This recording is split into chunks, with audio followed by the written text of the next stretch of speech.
जय हिंद साथियों, मैं विकास एक बार फिर से आपके अपने यूट्यूब चैनल विकास यादव यूपी पुलिस पे हार्दिक स्वागत करता हूं। मैं उम्मीद करता हूं आप सभी लोग ठीक होंगे, अच्छे होंगे और आपकी तैयारी भी प्रॉपर तरीके से चल रही होगी। जी हाँ, बिल्कुल। अगर आप हमारे यूट्यूब चैनल पर नए हैं तो हमारे यूट्यूब चैनल को जरूर सब्सक्राइब करें, ताकि इस तरीके के जितने भी लेटेस्ट अपडेट हों आपके सभी दोस्तों मित्रों को ये हमारी जो खबर है वो उनकी जितनी भी चीज़ें हैं, जितनी भी चीज़ें लेटेस्ट में आ रही हैं, क्या वैकेंसी क्या अपकमिंग है, कौन सा पेपर कब होने वाला है, सारी चीज़ें उनको लेटेस्ट जानकारी दी जा सके। ठीक है, तो आज जो टॉपिक है वो है आरपीएफ एसआई और कांस्टेबल का। किसका है?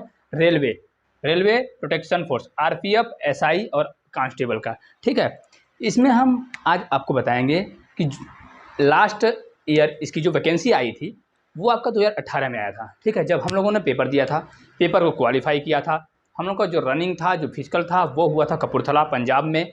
ठीक है, तो अब उसके बाद वैकेंसी आई कि नहीं आई? तो 2018 के बाद अभी कोई भी किसी भी प्रकार से आरपीएफ जैसी, आरपीएफ एसआई या कांस्टेबल, दोनों में से किसी की भी वैकेंसी नहीं आई है। ठीक है, जबकि उसी टाइम 2018 में ही आया था कि वैकेंसी 10,000 के आसपास, जिसमें से आपका आरपीएफ एसआई, कांस्टेबल और आरपीएस सब। जैसे आरपीएफ में क्या होता है, दो चीज़ें इसमें होती हैं। ठीक है, कांस्टेबल में इसमें एक होता है आपका आरपीएफ होता है और एक होता है आरपीएस सब होता है। ठीक है, एक स्पेशल फोर्स होता है, प्रोटेक्शन फोर्स। ठीक है, आरपीएफ होता है और एक आरपीएस सब होता है। आरपीएस सब मैं बता देता हूँ कि ये क्या होता है। आरपीएस सब जो होता है ये मूवमेंट टाइप का होता है, जैसे जो पीएससी बटालियन होती है हमारे सिविल पुलिस के अलावा, जो पीएससी बटालियन होती है मूवमेंट फोर्स टाइप का होता है। तो ये मूवमेंट टाइप का होता है। ठीक है, मतलब हर इंडिया के हर स्टेट में ड्यूटी लगती है। ठीक है, आरपीएस सब की। लेकिन आरपीएफ जो होते हैं ये लगभग फिक्स होते हैं, इनका जिस जोन या जिस रेलवे स्टेशन या जहाँ पे लगती है ये फिक्स ड्यूटियाँ होती है इनकी। ठीक है, तो ये दो चीज़ें इसमें आती हैं। और एक आता है आपका आरपीएफ एसआई आता है। ठीक है, मतलब जो सब इंस्पेक्टर होते हैं, जैसे सिविल पुलिस में भी आता है, पीएससी में भी आते हैं और आरपीएफ में भी आते हैं एसआई, सब इंस्पेक्टर, जो ग्रेजुएशन पे होता है। ठीक है, जो आरपीएफ एसआई के लिए उम्र होती है वो 20 से 25 वर्ष होती है जनरल के लिए। ठीक है, 20 से 25 वर्ष होती है जनरल के लिए, ये जान लीजिए आप।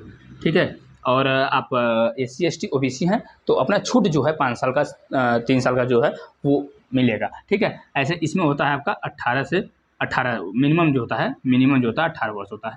आपका 18 वर्ष कंप्लीट होना चाहिए, उसके बाद आपका होता है जो वहीं 18 से 22 होगा। 18 से कितना होगा ये? 22 वर्ष। ठीक है, जनरल के लिए।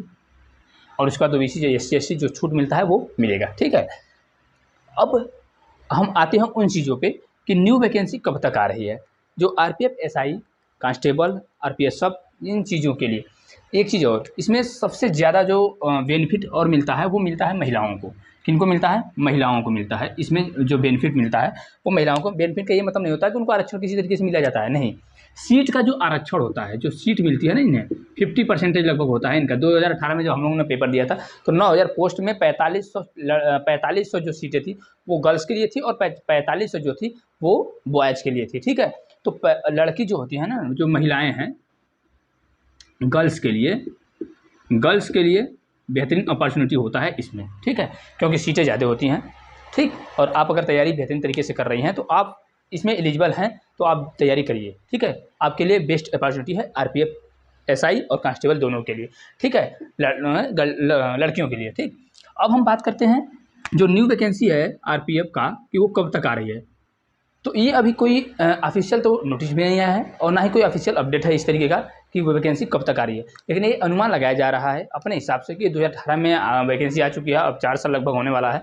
तो इसकी वैकेंसी जो है ये 2022 में कभी भी आ सकता है। ठीक है, 2022 में इस वर्ष ये वैकेंसी जो है आरपीएफ एसआई और कांस्टेबल की आ सकती है, किसी भी टाइम आ सकता है। ठीक है, न्यू वैकेंसी जो है ये इतना वैकेंसी आएगी और वो वैकेंसी जो होगी वो होगा आपका कितना, लगभग देखिए 2022 में कितना पद हो सकता है, तो लगभग 10,000।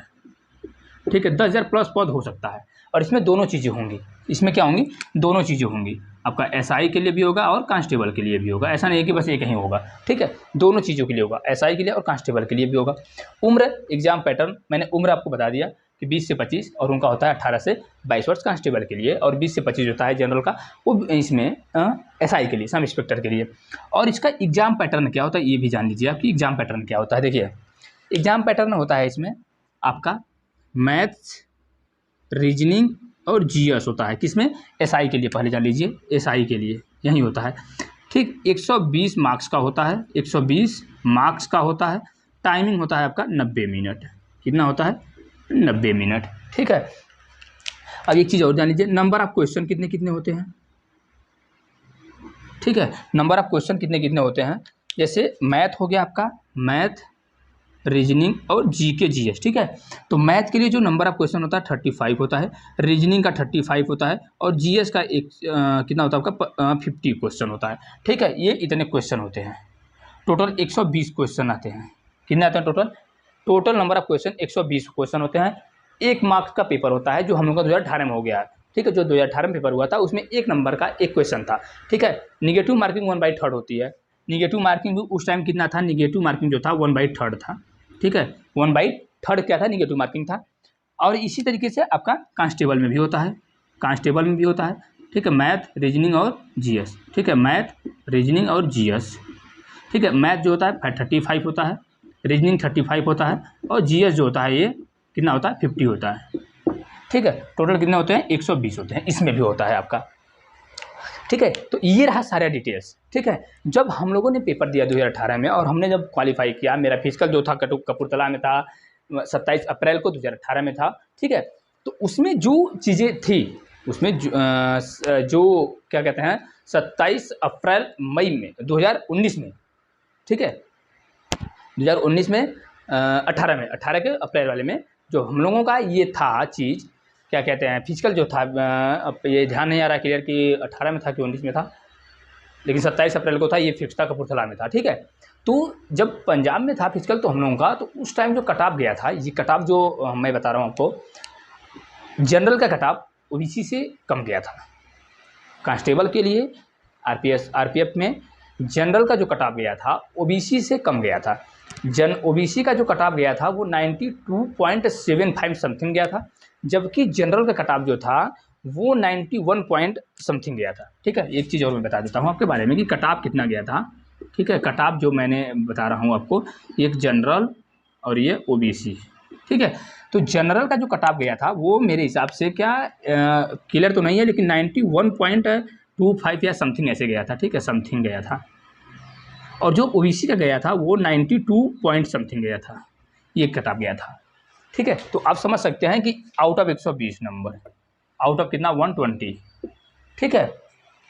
तो ये चीज़ें हैं, कंपटीशन तो है, कंपटीशन तो है, लेकिन कंपटीशन के साथ साथ आपकी तैयारी भी तो बेहतरीन है, क्योंकि आप तैयारी कर रहे हैं। तो जो तैयारी बेहतरीन करता है तो उसके लिए कंपटीशन कोई मायने नहीं रखता है, क्योंकि अगर आपकी तैयारी बेहतरीन है तो कंपटीशन से कोई मतलब नहीं है। कंपटीशन तो वही लड़के दे रहे हैं जो तैयारी कर रहे हैं बेहतरीन तरीके से, ठीक है।